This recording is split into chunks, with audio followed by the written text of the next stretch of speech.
Technical difficulties. I guess I guess the intro missed y'all. It was trying to come back. Um, Welcome everyone Yes, to to another week.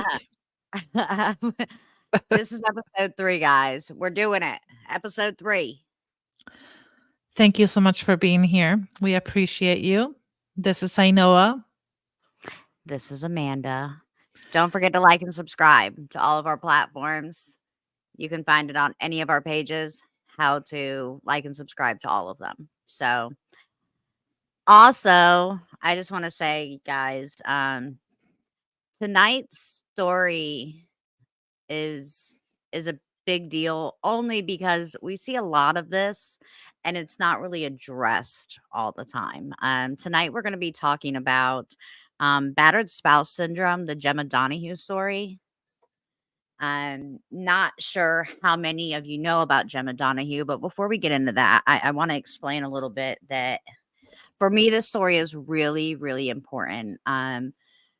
Some of us come from situations in our past, domestic violence on many different levels that you don't know how to explain to other people how important it was that you got away. And not everybody understands what that means, what that feeling is, how scary it can be, even years after. Um, when that person, tries to find you again or tries to get back in your life or things of that nature. So this story hits home for me personally because of my past, and I'm not going to dive into all that or anything. Maybe someday we'll do an episode on it. Hopefully it's not about battered spouse syndrome because I don't want to go to jail. Um, I mean, I really don't want to go to jail. I wouldn't survive, y'all, except for the fact that I can braid. I I think it would be just fine, to be honest with you. I don't know if I should take that as a diss or a compliment, so I'm gonna say thank you and just move forward. Truly a compliment. If I go to Um, jail, I would like you to come with me to protect me. oh, yeah. See, now I don't know why, but in my brain just now, I was like, "I can make a shank," but I don't really know how, guys. I don't I never took the class. I didn't sign up for that one in college. Listen, we can watch each other's back in the shower if we do go to jail together. I don't think girls have to worry about that as much. Maybe, I don't know. I don't really know. I'll reach out to Gemma, y'all. We'll find out. Okay. Maybe she'll contact me back. After I send her our story on her. Um, so for those of you that don't know, Gemma Donahue, um, by any means was a regular American woman. Eh. However, when Gemma Donahue was young, and I'm gonna stop calling her full name, Gemma. Okay. So when Gemma was young, she was very, very sheltered. Um, she was homeschooled, and we're gonna bring up a couple pictures of her. She was homeschooled until she was in 6th grade, y'all.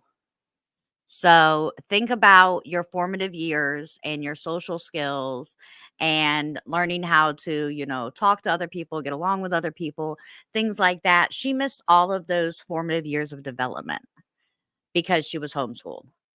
So she already kind of had that awkward, shy, to herself kind of image.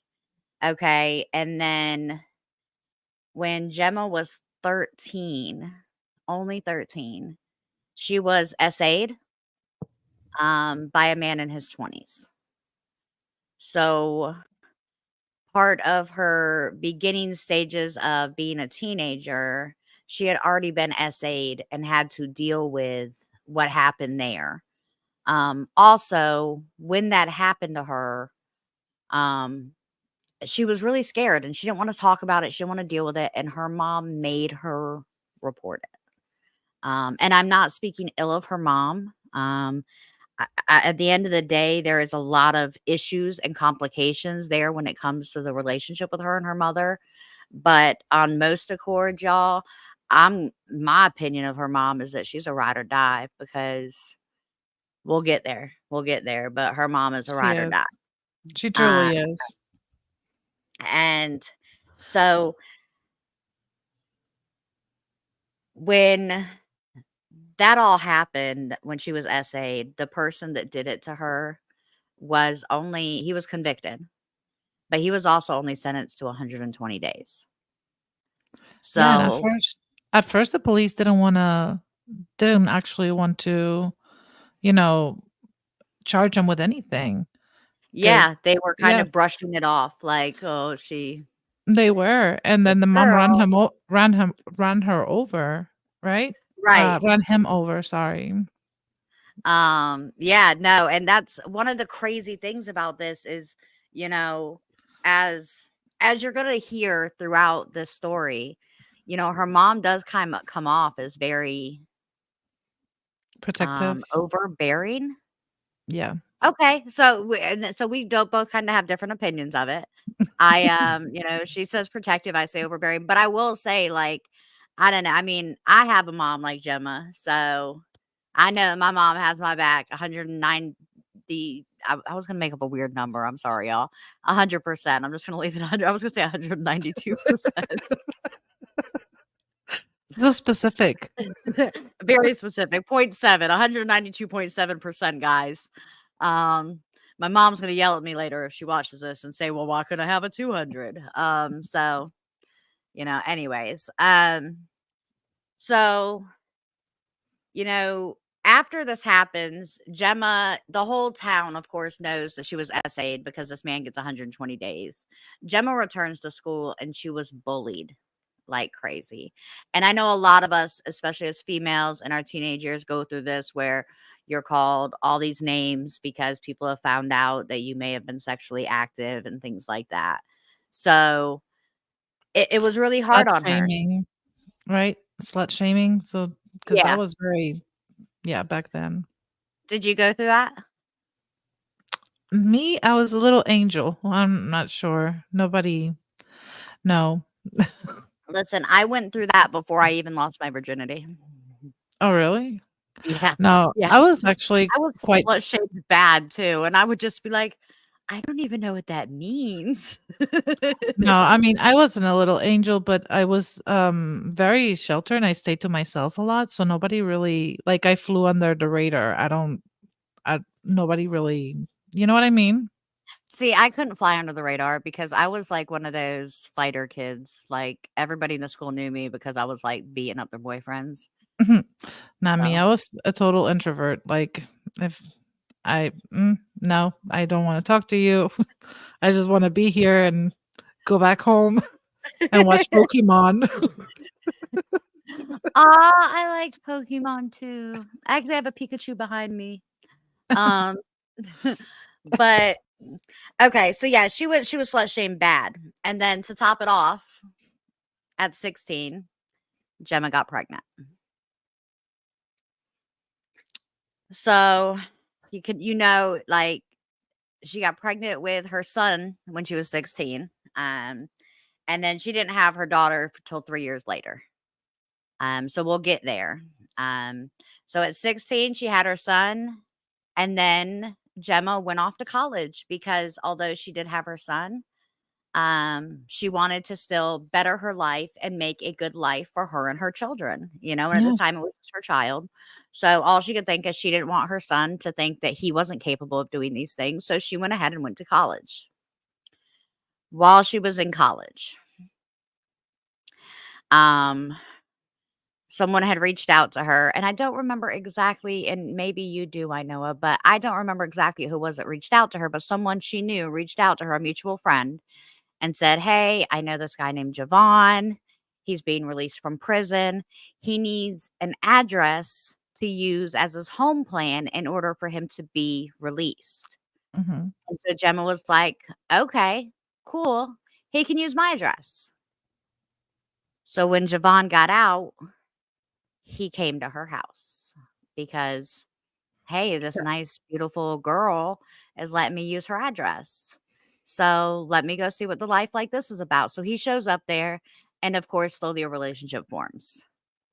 Well, I say slowly, very quickly, a relationship formed because she went from not even having a boyfriend to having a man live in her house, and while she was going to college, he was the one staying at home with her kids.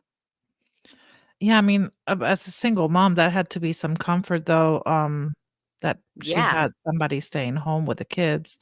Mm, to a certain degree, do you know why he was, I don't think they ever I don't think I heard, why he was in jail in the first place. Assault and battery with intent to kill with a weapon against an individual. Maybe not the right person to leave at home with your kids. I don't know. This is just me. Yeah, but and you gotta think, especially as females, and I don't wanna say that females are dumb, but females are more often blinded by love. Mhm. And Gemma was the kind of person, because of how she was brought up and what she went through, where she wanted to see the good in everybody. You know, she was so badly talked about and treated so badly growing up by, people she didn't know, that all she wanted was everyone to see the good in people. And I get that as someone that has a past of dating people from prisons. I always wanna see the best in everybody. I'm like, "Yeah, no, I know he murdered 7 people, but they deserved it," you know? So no, I'm just kidding, y'all. I've never, yet dated an axe murderer or anything. I feel like Um, she was very intrigued by his upbringing, right? Because like, he grew up poor and yeah, dysfunctional and family. she grew up middle class, and, So they didn't have it all, but they had enough. yeah, so maybe she felt like she could save him. I Well, and I think it was a mix of save and somebody needed to give him a chance, like she felt, because she got when she went off to college, she got this scholarship that helps her pay her bills as she was going to college. Oh, really?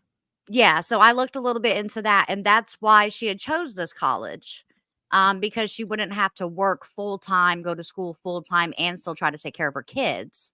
So I think that a part of her was grateful that she was given that second chance to get an education, and thought, you know what, he deserves a second chance also. And listen, beyond his past at the time when he came home at first, he was really good to her. You know, he love bombed her. She fell completely and utterly in love. And I get it, especially after the life she had lived where she had been sheltered. Her mom kind of held her captive. And then even after she had her son, her mom didn't want her to leave. So, um, but as we move forward a little bit, you know, um, even before they got married in 2011, Javon had already had a documented record of choking her. And you see the pictures of them on the screen. You can tell that they were in love in these pictures. Um, so, she really believed that he only knew how to show love through violence because of what he had been through in his lifetime.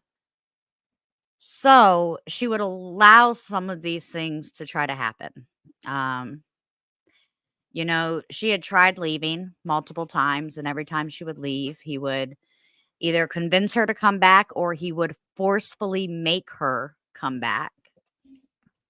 Um, and she reported multiple times over the years that even when she didn't want to, he would constantly SA her and then call and brag to his friends about it. So when you have gone through SA earlier in life and then you go through it again as an adult, especially with someone you think cares about you, it takes a toll. Um, and then to sit there and listen to them call their friends and say stuff like, well, nah, I just took it because she wasn't giving it up. For the Yeah, no friends to say something to him then, it's then like, oh, great, I'm surrounded by these narcissistic people. yeah, no, and it makes you feel really tiny, really small, like, it fucks up with your, image of yourself, with the love that you have for your like, you lose any sense of love for yourself when you Well, know and that you logically, shouldn't be there and you allow it to happen. Like, you allow yourself to be in a situation because you don't see a way out. right, right. Well, even on top of that, like, I don't know about other people, but when I was going through my situation, in my past, even though I could see that there was a way out, a part of me felt like at that point, and this hurts me to even say now, is that I was being a bad wife by wanting to escape the husband that I was blessed with.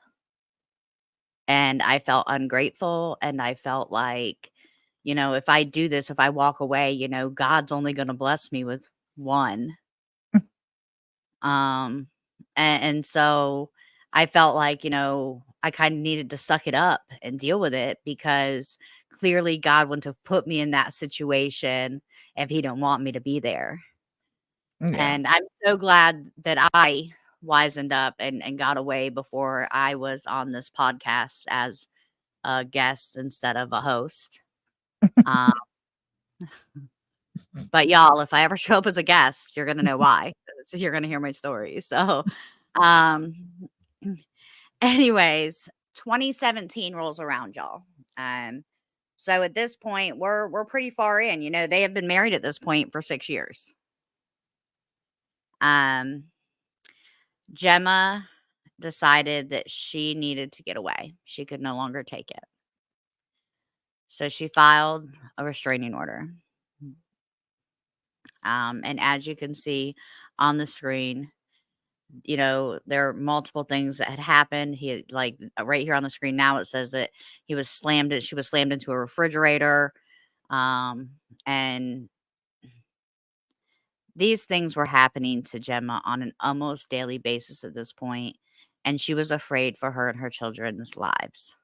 So she filed the temporary restraining order on him, and it was for her and her family, and that family included her parents. However, Gemma did have her own place. So the restraining order was filed. And looks like it was March 4th, 2017 Yeah, was I heard that it was, after this happened, like, a few weeks right before the incident, and I heard that this restraining order was filed because her daughter had to call 911, because he was waterboarding her. ooh, okay. I actually didn't have that information. Yeah, So he was think waterboarding about her how mom. scary that is. That is really scary for your children, for you, for I mean, to And waterboard let's see. somebody. I don't know. I'm trying to think how old that would make her daughter at that time, but my brain isn't mathing right now. My Um, brain is never mathing. Math is not um, but yes, this didn't happen long before the day happened. I mean, because this was on March 4th, 2017, that the daughter called 911, and it was April 14th that the incident began. yeah, so not long at So, all. um, this is about to get very graphic. So I just want to put that out there for those of you that are paying attention, or don't like to hear this. This could be a trigger warning. So I just want to say that. On April 14th of 2017, Javon broke into the home. This is after the temporary restraining order was already put into place. Um, he broke in. They started fighting and arguing back and forth. Javon had a gun. Um, and while they were arguing back and forth, and he was starting to kind of put his hands around on her, like push her around, he tried to shoot the gun, and it jammed. Um, he hit Gemma over the head with the gun, and she fell. But as she fell, she grabbed the gun. Um, and she shot him. Now, these are This is the record that I'm giving you is the record that Gemma says. So I can't prove any of this. I don't have, I'm not a CSI agent. I don't know if anyone knew that, but I'm not. I don't work for the FBI. I don't have like inside information, but this is Gemma's account of what happened. So, um, and so she shot him. And then there were two more times in that struggle and that tussle that Gemma says that somehow she shot him again. Now, mind you, anyone that's been in this kind of situation, and I haven't, y'all. I've never shot someone that I remember. So You did not sound too sure about that. I know I said that out loud, and then I was like, I don't think I have. Like, I'm trying to. No, I'm just kidding, y'all. I think I would remember that. Well, or maybe not because of the trauma. But in any kind of hustle or struggle or things like that, what I do remember is I remember being in physical altercations with significant others. And during those physical altercations, all I can remember is like main points of the events, not everything that happened. Even still to this day, I can remember incidents like the incident that made the whole thing happen or the big part of the fight or things like that. But I can't remember how many times I might have swung back or pushed somebody away or things like that. So, um, with that being said, she shot him two more times in the struggle. Then, um, Gemma called 911 and hung up the phone and walked outside and sat on her porch. Um, Gemma's mother, um, and so this part I don't remember, and I know maybe you do. Did she call her mom or did her mom just stop by? Her mom came back home. She stopped by. She didn't call her mom just happened Okay. to come I back just home. remember that her mom arrived, saw Gemma, and Gemma said, "Hey, we gotta call 911." Yeah. Um, and her mom looked down and saw that the police kept calling back. Yeah, and, And we actually have a clip of her mom on that phone. So let's go ahead and play that clip. Hello? Hi, this is Johnson County 911. We received a call from this number. Do you have an emergency? Oh, no, sir. I'm sorry. It was an accident. Okay. There might be an officer that stops by and talks to you just to check on you. Okay. Just so you know, okay? Well, I appreciate that. Thank you. You're welcome. Bye-bye. Bye-bye. okay, can I just say something here? Her Yeah. mom sounds super fucking calm, okay? Scary, right? It's Because fucking her mom at scary. this point, when she answers the phone, is inside the house and can see that Javon has passed. So, whew. And And past, listen, like, this but the flip side to that is go mom, because I don't know if I could be that calm in that situation. And then for them to be like an officer might come by, and the mom's just like, okay. yeah, no, I mean, and I think I think she was so believable that they were gonna send a cop, but they probably did not because they were like, "Ah, Well, and they it's gonna probably be had other nothing." things going on in the town. So why Exactly. use the resources if such a nice lady said no, everything's fine? Exactly, and I mean, she knew this man was dead. Like, Oh yeah, like there was blood all over. yeah, like, And she had walked into the house and saw that already. yeah, we have the forensic evidence from, the CSI person that did the analysis of the gunshot wounds, and, I mean, Yeah, he so we're was gonna pull that up now he because was these are the shot up, different ways he was shot. Yeah. like, under here, and then through here, and then see, through, like, right here, the shoulder as well. I mean, oh, and the back of the head. He was also shot in the back of the head. So he had one, two, three, four gunshot wounds. So, and that's one of the big things that I was reading about that was a bit of controversy over this is because Gemma claims she shot him 3 times, but he had 4 gunshot wounds, including one in the back of the head, which makes it seem like that would have been a final shot when he was Yeah, already like down. execution style type of shot. So, Yeah. and there are theories about that. So, if anyone gets bored and they want to dig down the rabbit hole, there is a Jema Donahue conspiracy page on Facebook that I found Oh, where really? people are saying that Gemma's mom took that 4th and final shot to secure the bond with her daughter that they both committed this and both of them were at fault and things like that. I don't know how true that is. It's never been proven. So it is all alleged. However, it is on that Facebook conspiracy page that that final shot that shot they think came from the mother. So I'm not gonna lie, I kinda believe that. I think maybe she shot him 3 times, like she says, right? Because she doesn't remember yeah, the why would 4th. she lie?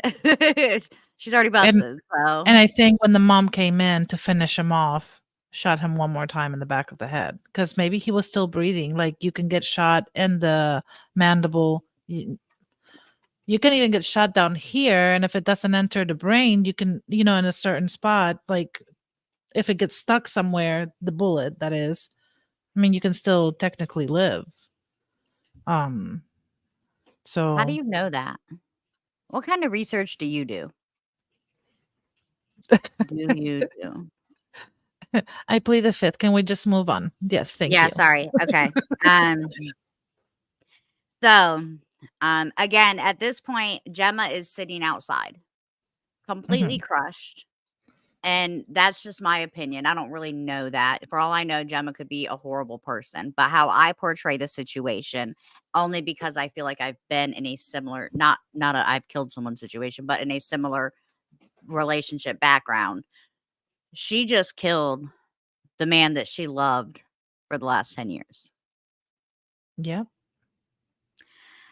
Even if she absolutely hated him, that had to take some kind of toll on her. So at this point, Gemma is sitting on her front porch and she is zoned out. Um, the police never came. At that point, Gemma's wonderful mother decides that this must be a gift. The police didn't come. Nobody knows. Let's just hide the body. Nobody knows. Right. Well, and listen, I get it because you don't get like life doesn't ever work for me like that. Like in my listen, if I call 911 right now and hang up, I promise you there's going to be 6 cops at my front door in 3 minutes. And Probably. and I'm going to be like, "My bad, it was an accident." They're going to say, "No, we must investigate your home now." And then they'll probably charge you for calling 911 and, Yeah, they'll find me or something. yep. I No, just I don't have Gemma and Gemma mom look. Um I mean, but was it so luck really? Because that's kinda really what messed them up, the fact that I honestly think they should have called the cops. I think right. the cops should have gone because technically it was, she feared for her life. So, I don't know. Mm, But and that it's probably a really hard situation because even in a situation of self-defense, you still took a life. true. And that's the scary part for me. Like, I don't think I could ever take a life if it wasn't absolutely necessary. But the flip side to that for me is also I took a life and now I have to live with that. Because I mean, I don't know why I grew up very hippie-ish, but I got Catholic guilt, man. It runs naturally in my body somehow, and I always say it's because I'm Irish, but I don't know. I think I got it from my grandma. She was like the most guilt-ridden person I'd ever met in my life. I don't think it's hereditary. Um, but anyways, y'all, they didn't report his death. They What did just they went do? on. So they called up a friend, and that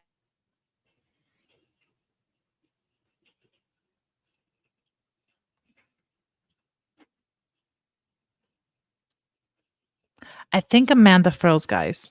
So they called up a friend. His name was Rick, and he came over. They had wrapped the body in plastic or a tarp, I believe. I'm not exactly sure. And they took him out to. Oh, there you're back. Here.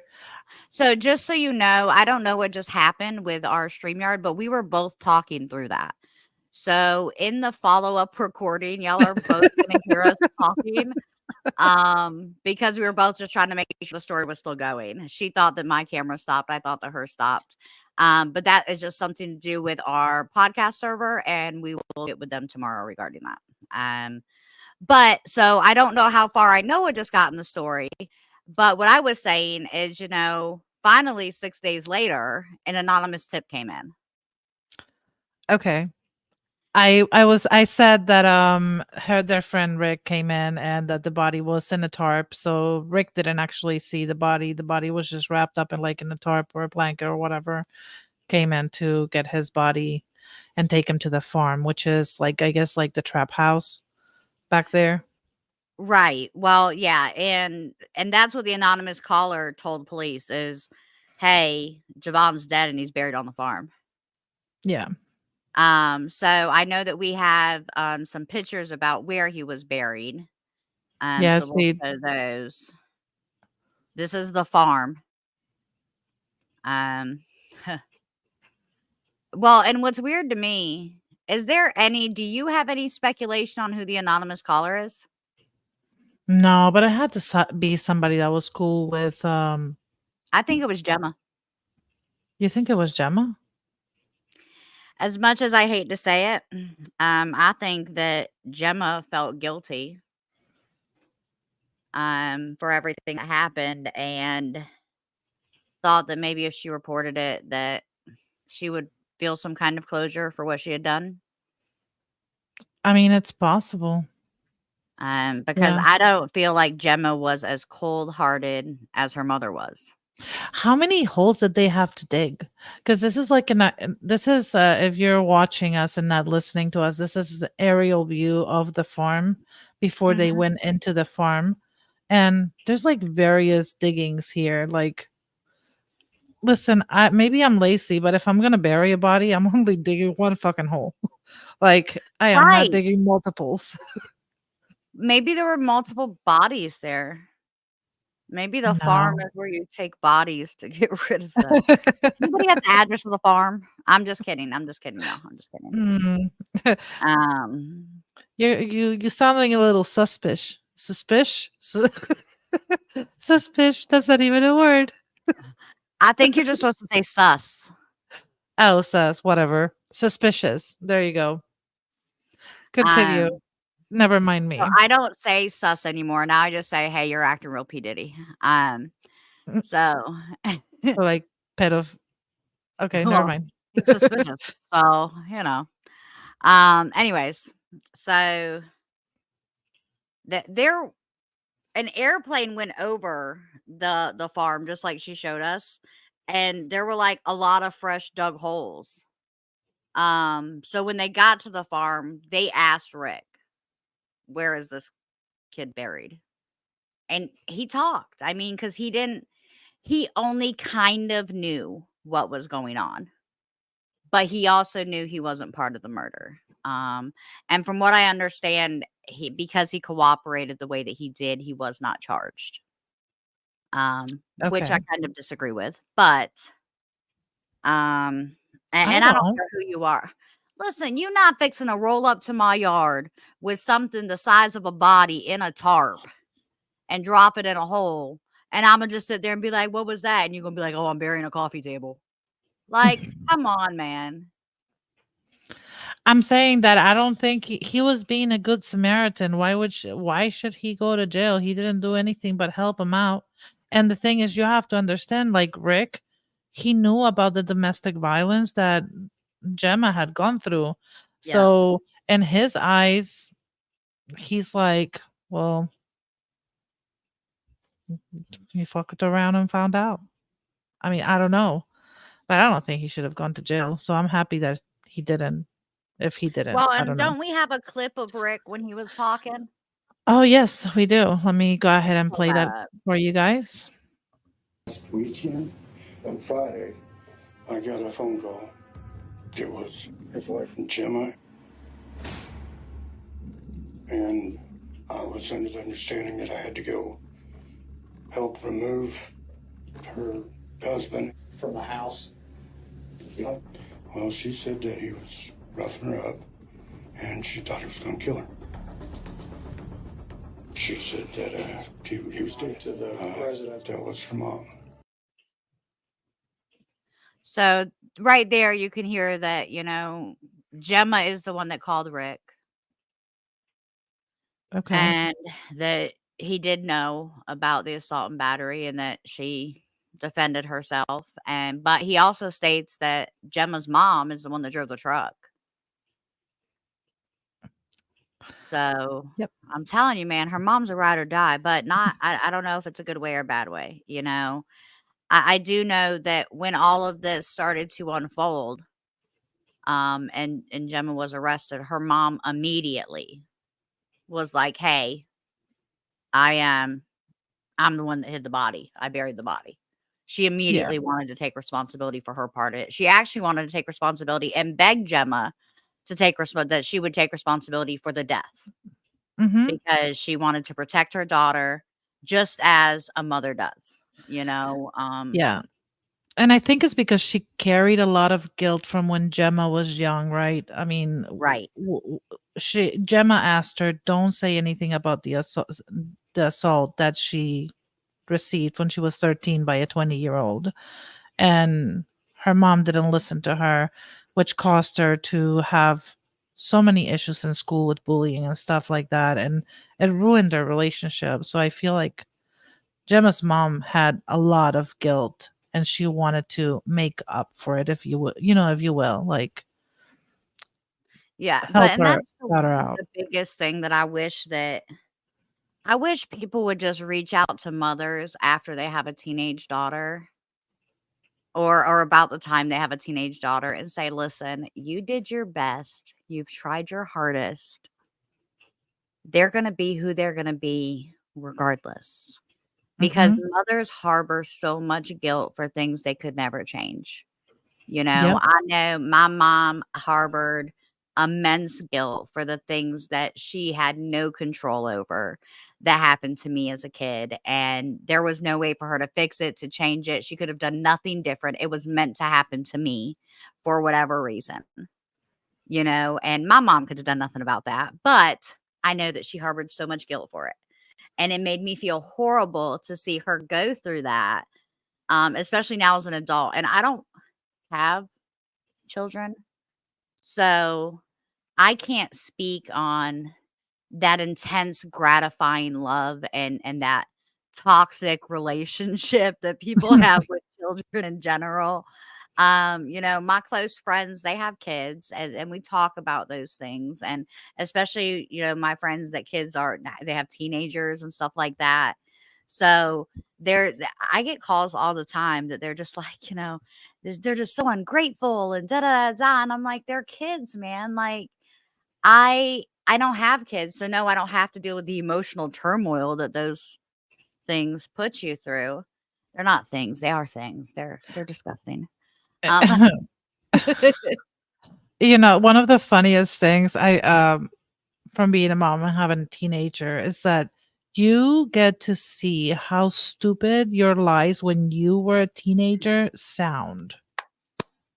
Like when my I kid remember lies to me, I'm like, man, I stop. remember I had my sister at one point, got a hickey and told my parents that she ran into a tree.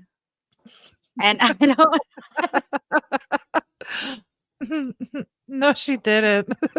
and How all of she us, run into a even I tree? knew it was a lie, but I was like, "How did you run into a tree like that? Like, walk, walk, walk, smack, like, with your neck just right there?"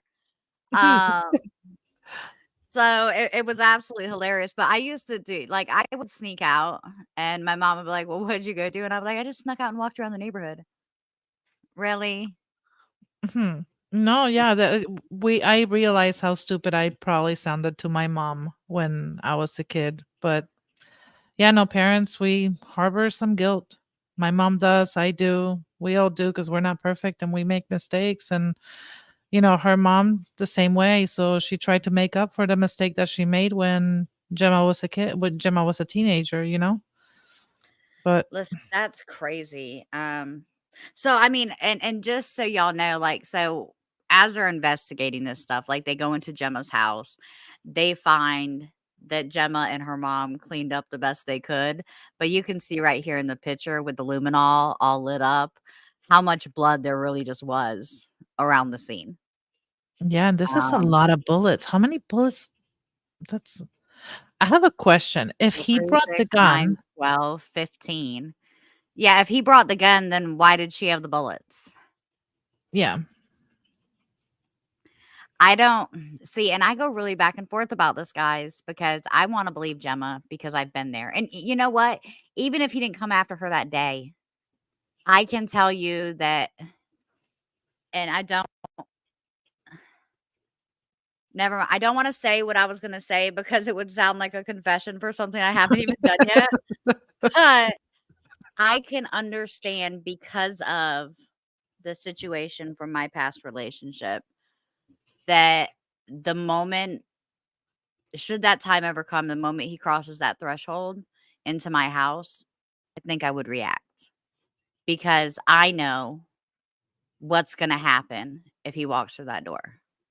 Um, but listen, I not only do I live in the mountains and I have like pet bears outside, Mhm. but I got bear spray inside. So, if I don't know if anyone knows, but bear spray works like 3,000 times better than mace. Um, Yes. Yes, apparently it does. I had somebody I sprayed thought you were bear gonna spray say I in. had some. Like I just tried I some had yesterday. some. It was great. No, I went to Goodwill one day and everybody was running out because somebody decided to spray bear spray inside of Goodwill. Yeah, man, it'll take out a whole Walmart if you spray some bear spray. Everybody will just start piling out. It is very strong stuff. It really is because I was standing outside away from the building. I hadn't even gone into the Goodwill, and soon, like, from the doors opening, I started coughing and crying, and I wasn't even anywhere near the front door. So were you So crying because of the bear spray or were you crying just because you were emotional that day? I didn't get to shop at Goodwill. Right. 'Cause I didn't get to get the shoes I wanted. I'm just kidding. They Um, ruined my day. No, so but it's yeah. a really hard thing because, like I know I said earlier, this man was shot once in his shoulder, once in his jaw, once under his chin, and once in the back of his head with bullets that were at her house with a gun that he supposedly brought. Yeah, let's take a look at those pictures just one more time. I mean, I mean, yeah, look at these different directions. I can see that this one's maybe a warning shot, from far away. She shoots to tell him, hey, don't get any closer. The one in the shoulder, perhaps. Right. But I don't know. I don't know, Amanda. So then Gemma gets in the interview room with the police. And we're going to take a quick look at that. Okay, let's see. We clicked it at the same time, y'all. I don't have any information for you on Ron. I can swear to you, I have no idea where he is. We look currently at the bottom. Rex told us everything. There can be self-defense, and there can be this vicious, premeditated, calculated, cold-blooded And I don't think you are a calculated, cold-blooded person. And I know that there have been several incidents. You're a victim. I love you, Jema.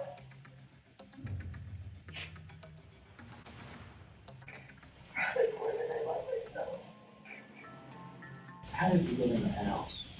Through my window. So right there, I just want to point out a statement that she said, and I'm not gonna lie, it made me tear up. And I know y'all can't see that on here, and that's great. But I'm just gonna be honest with y'all because it hit home for me. You know, she flat said to them, "I love Javon more than I even love myself," and that's exactly what it's like when you're in those kinds of relationships. You know, you put everything you have into someone to the point where you can't even have you anymore because you get lost in it. And luckily, I had a very good friend, that thing over there. Um, Excuse I'm me. just kidding. I had a very good friend that was able to ground me through a lot of the things that I went through with that individual. But if it wasn't for those moments where I could call her and be like, "I just can't do this anymore," or those moments where I'd call her and you can ask her, I would sneak away to have these phone conversations. I wasn't allowed to talk to her. So, but if it wasn't for those phone calls and then her being there at 2 in the morning for months after I finally walked away from that situation to stop me from going back, then I would have went back. And I'm gonna be honest with you, I'm like, with those type of situations, I think I was helpful to you, in a way, because I myself had gone through some stuff. Because I remember prior to that relationship, I would have told someone, "Why don't you just leave him? Just leave."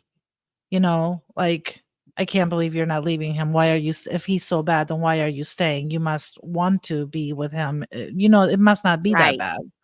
So if I wouldn't have gone through something after, if I wouldn't have grown myself as a person and gone through things when that happened, I probably would have been like, "Well, why don't you just leave him?"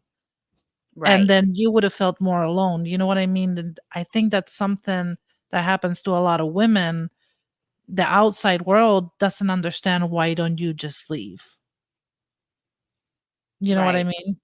So it's not that easy to just leave, just so you guys know.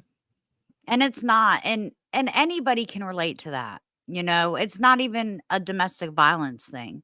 If you just easily walked away from any situation put in front of you, no one would ever be together. Because Mhm. sometimes you got to work through things, and sometimes you have to, you know, deal. But you know, And this type of relationships, they strip you from your personality, they strip you from your self-esteem, they strip you from everything. and they completely seclude you, Yeah. and you don't even realize it's happening. Like, it starts with a, "No, we're not going to your family's house for Christmas." Mhm. And listen, I remember that first Christmas, man, that thing broke my heart, y'all. I cried like a baby because I didn't get to go see my parents that first Christmas. And, of course, I was, the first thing was, "We're going to go next year, da da da da da." And they find a way to make up for it. And then before you know it, it's Christmas again and you're being told no.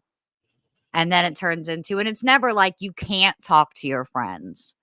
It's, "Hey, I think your friend is this," or "I think your friend she's messing with your mind, she's trying to make you think I'm evil," or my case was a lot different. And eventually, I mean, it's public record, so it's not like I'm going to hide it. But in my case, I was told that my friend was that I worked for the feds, and that my friend was my handler. So I couldn't talk to my handler. Miss Um, Agent. if if I talked to her, that mean I was talking to my handler, and that meant that I really was an FBI agent, and that would mean that everything he thought was real. So, it was an interesting world. Um, Mhm. Undercover So, Amanda. I did it all for the story, man. I did it all for the book that I wrote. So one of the big things that she doesn't really talk about in this interview, but Gemma talks about multiple times in multiple other interviews, is that when Javon came into her house that day, his words to her was, and we're gonna get explicit for this, but that's okay. We're gonna die together, bitch, till death do us part. And she said at that moment she knew that it was her life or his. A part of me believes that, because when people are angry, and I know this from experience, they say really screwed up things. Mhm. I went through that multiple times in my past relationship, to the point where sometimes he would even come back and be like, I didn't say that. Yeah. Okay, well, I didn't make the whole thing up. But they'll convince you did, or you'll have to just accept that they're saying that you did in order to not get beat up. I mean, but the reason that she was not believed by the police was because she says that he said that when they were tussling on the floor after he Mhm. had already been shot in the mandible, which would have rendered him incapable of actually speaking. See, and there's little things like that I'm gonna say this. I feel for Gemma because I've been there. However, I don't think that her sentence was long enough. And I and do. that's coming from someone that agrees with her. I get it, but you still took a life. And see, and I think this is where me and I know is going to disagree, if you can see her face. But let me finish what I'm saying really quick. I don't feel like Gemma was given a large enough sentence. I don't feel like her mother was given a long enough sentence. Um, and I say that because if you look into statistics, all right, and I did this, I dug. Hmm. Um, if roles were reversed and that was a black man saying, listen, she beats the shit out of me, da da da da da, he wasn't going to get 10 years. No, he They would have felt gotten way bad more. for her. Right. Well, and they felt bad for her. And I get that her defense was battered spouse syndrome. I get all of that. This is my thing, and this is where I'm going to always stand on this. If it really was battered spouse syndrome, you would have called that. And she did call the police, but she hung up. But you'd have called that police. You'd have turned yourself in, and you'd have taken whatever you got from the beginning. But you hid that body with your mom and fought. Okay, but you have to understand that when the assault happened when she was 13 years old, the police basically disregarded her, told her she was basically made her feel like a fucking whore, Mhm. and did not even want to pursue her attacker, did not even want to look for her attacker. So her trust in the police was probably, I mean, not up here. You know what I mean? It was probably pretty low. No, And absolutely, and that means her trust in especially after that man only getting 120 days, her trust in the judicial system was screwed. I get all of that. What I also get is, if you didn't do anything wrong, say what you did.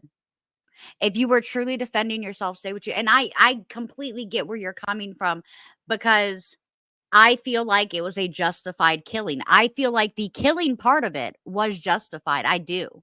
I think that it's weird the bullets were there. I think it's weird. I think there's some weird things about it.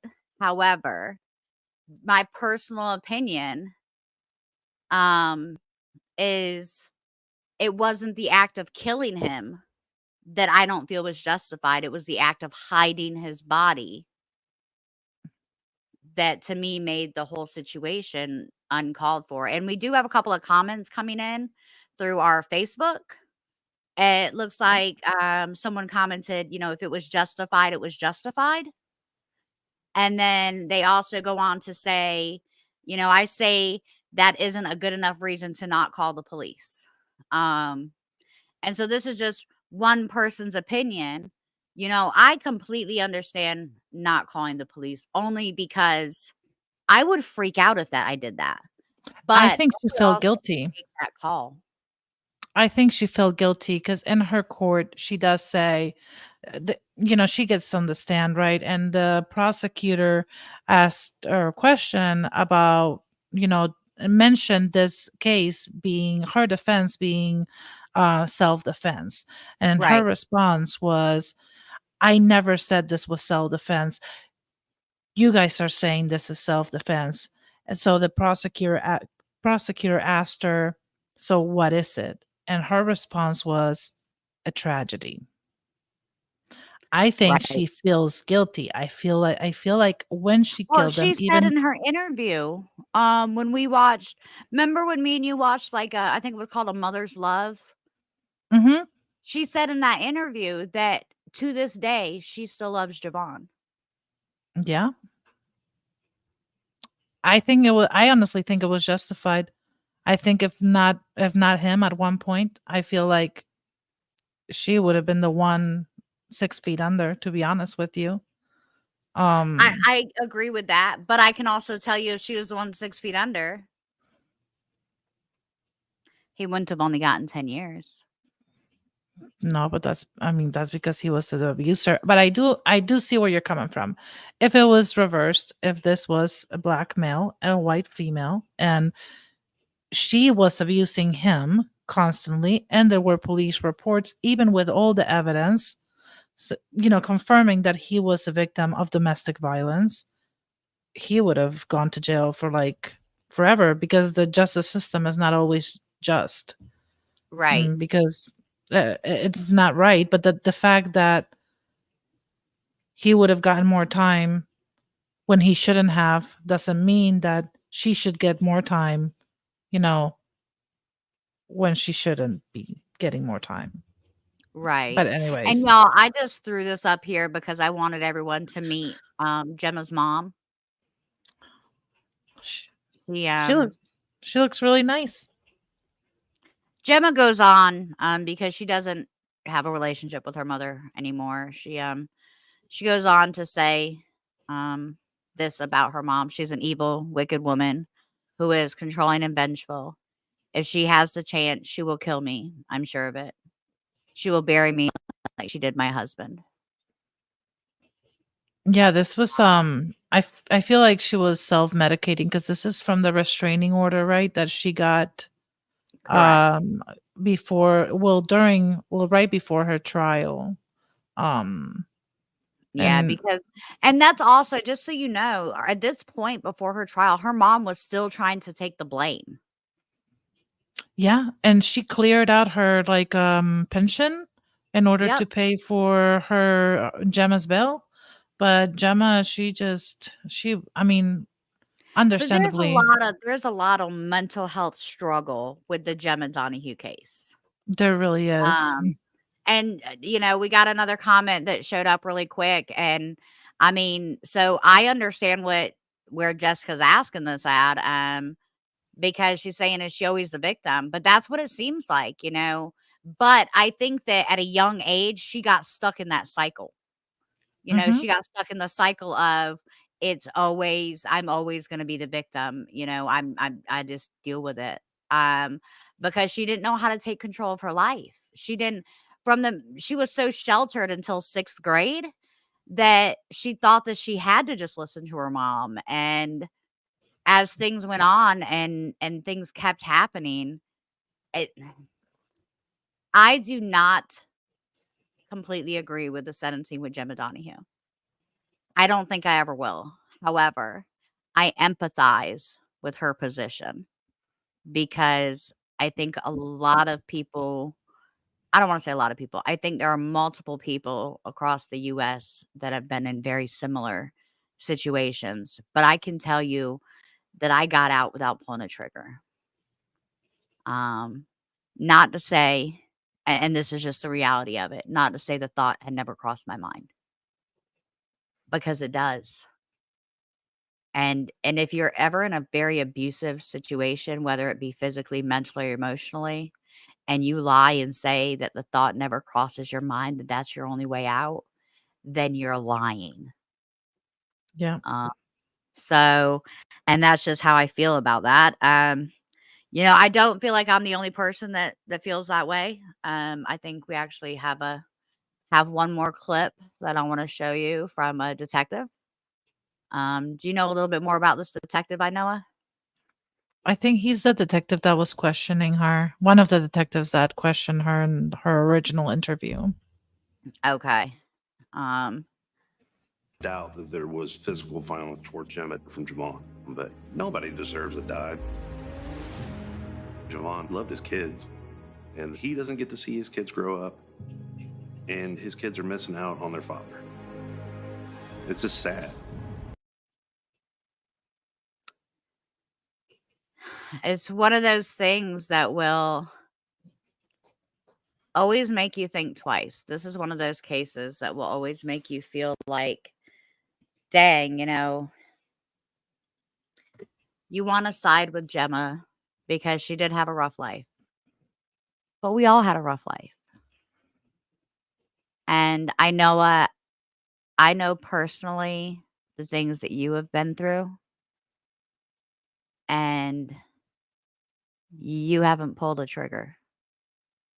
But I wasn't in that situation. And to be quite honest with you, he had a protection order. He had no business being in that house. Why was he even in that house? There Because was no protection phone orders are records. pieces of paper. I Protection no, I, orders don't mean anything. I understand, but how do you expect her viewing him coming into the home when he's not even supposed to be there? So, what if I said that I think that she invited him there? I think that if that was the case, the police would have pulled phone records that showed that there had been calls made in between them, and there weren't.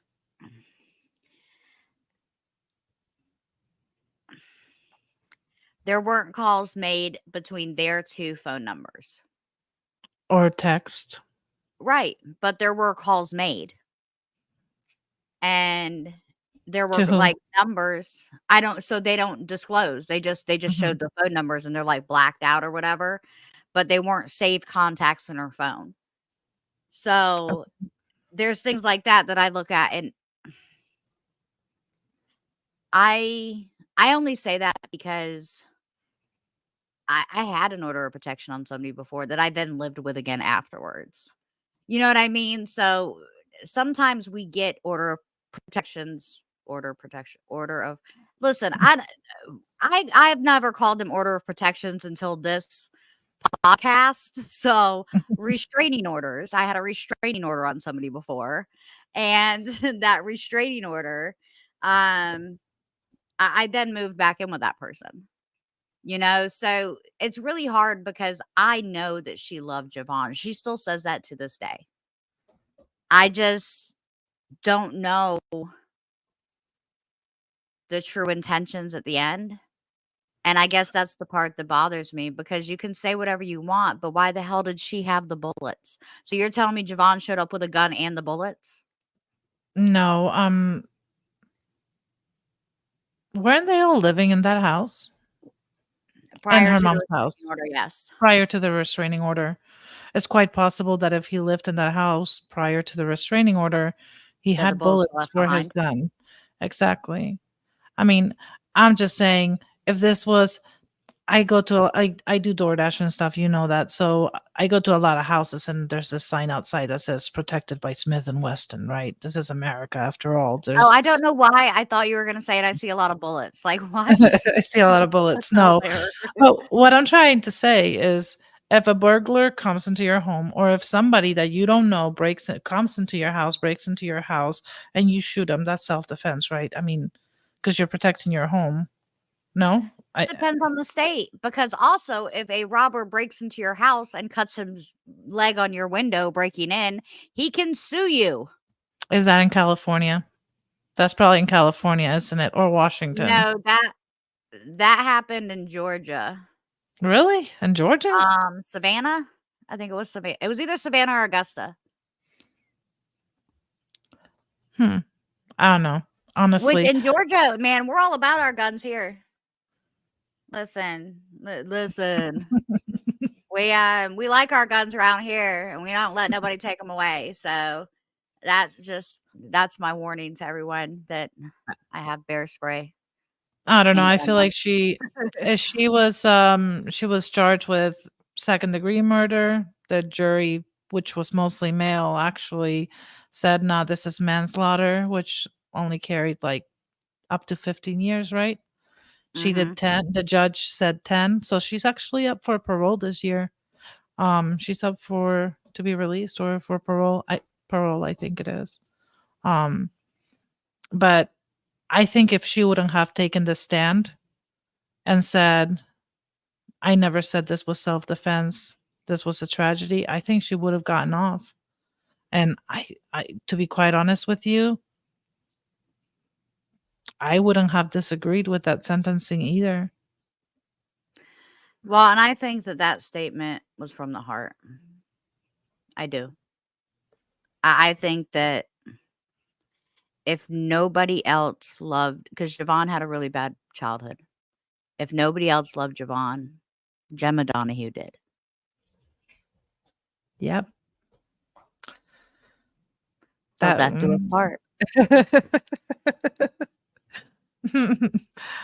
She was very literal with that, but I don't know.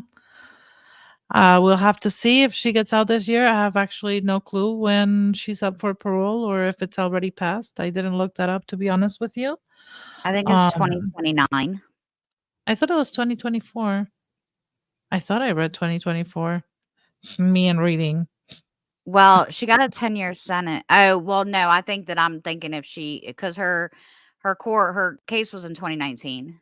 It happened in 2017. Her case was in 2019, but she may be up for parole because you don't always do your full sentence. Exactly. So yeah, I think I was just thinking the 10-year sentence, so 2029. So yeah, I mean, only Jema knows everything. Only Jema. And maybe her mom. I don't think her mom knows everything either. Probably not. I don't know. I think she maybe does. But maybe Jema's mom did the whole thing. I don't think so. But I mean, hopefully if she does get out, I think she still harbors a lot of guilt for what happened. Her children were raised by this man, so they're conflicted as well, so hopefully she gets to get out and mend relationships and start new, which is hard. It's always hard to start new, but especially after something like this. I imagine I don't know for sure, but I imagine it's hard, right? So there is if you guys see it on the bottom, there's this little banner. If you are a victim or a victim of SA, you can, that's the hotline, and you can also text 88788 to start, or start You to text start to that number, and that way you can text. And that's also if you're violence, any kind of abuse you're receiving, you can text that number and people will help. Yep. What she said. Don't listen to me, because apparently I don't know how to read. I don't know when I got dyslexia. You text that number and it starts. That's how you start life. Yep. Just do that. Thank y'all for logging on tonight. Like and subscribe to our YouTube channel. Yes, like and subscribe. Thank you so much for listening and watching us. Have a good night. Bye.